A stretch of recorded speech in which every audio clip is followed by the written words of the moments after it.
పనస చెట్టు కాయ కలుషితం లేనిది మంచి ఫుడ్ ఇది.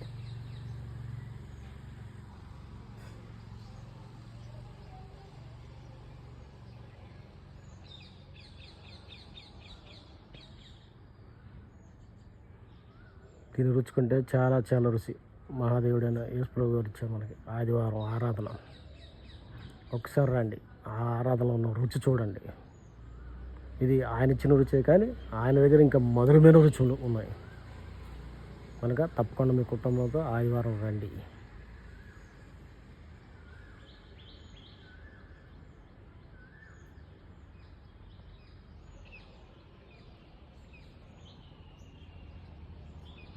మంచి చెట్టు మంచి ఫలాలు ఇస్తుంది.